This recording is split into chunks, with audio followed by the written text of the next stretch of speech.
Alright, so we back again with episode 7 of the Daredevil Born Again series. Just going to give you a quick recap and there will be spoilers.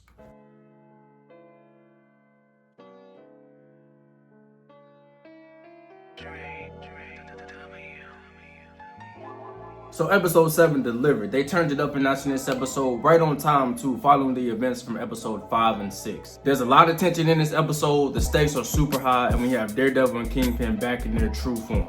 You see where their hearts are, you see their true motives, so let's just jump right into it. So Matt's double life is starting to grow suspicious to his therapist girlfriend. She's starting to question his fresh scars, his fresh bruises, questioning about his whereabouts, so the walls are starting to close in for Matt. How long can he keep this up, you know? So while that's happening, Fisk has gotten word that Daredevil's back in these streets. So you already know that's not sitting well with him. He's concerned that Daredevil will mess up another 10 years worth of work, so he starts to prepare for Daredevil's return. Angela is now safe in the hospital. She wakes up and tells Matt everything that she could remember from being held captive in Muse's secret chamber or whatever the fuck that was. Matt takes this information and decides to investigate. And meanwhile, Vanessa links up with Luca, who was referred to as the boss in that diamond bank robbery episode. I think that was episode 5. Luca begins to plant seeds in Vanessa's mind, telling her that the operation ran a lot smoother when she was running it alone, hinting at the fact that he thinks that Fisk should be out of the picture completely. It looks like she's considering it too. So this is where things get tricky, right? The troubled boy who we've seen in previous episodes, his name is Bastion, and now Bastion is in a therapy session with the therapist who is also Matt's girlfriend, don't forget that.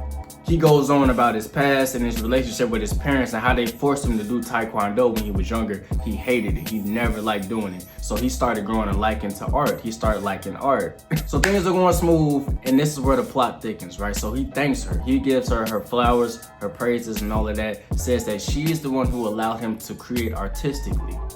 She looking like, what you mean, you know? Like, the shit's starting to get weird, you know? So he's looking even more creepy, and you can tell that she's uncomfortable. The next thing you know, we see blood start running from his nose. So she brings it to his attention like, hey, your nose is bleeding, you know? She's terrified by now. You can see it in her face and all her energy and her body language. You can just tell she's scared. He takes the blood, wipes it on a sheet of paper, and starts to draw a portrait with the blood. Right then and there, that confirms that he is the serial killer vigilante known as the Muse.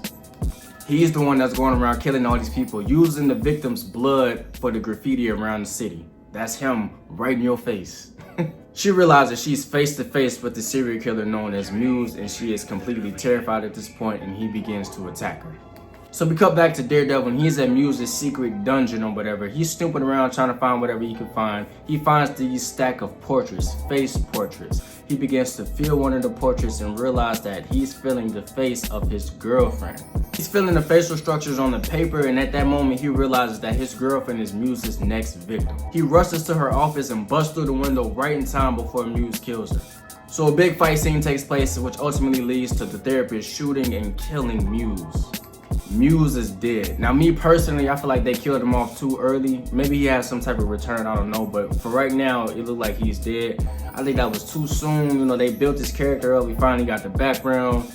Y'all killed him off a little too soon for me. I wanted to see more of Muse. And at the end of the episode, we see that Vanessa has paid Luca to kill Fisk while he's eating alone at a restaurant.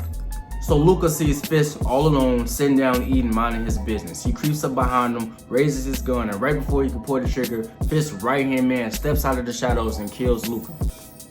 But this leaves us wondering, you know, like wondering where Fisk and Vanessa stand. Did she know Fisk would kill Luca? Was this all part of the plan? Or was she actually trying to kill her husband? Does she miss being number one? Does she feel a way about having to take a step back to this whole operation now that Fisk has returned home? What do you think?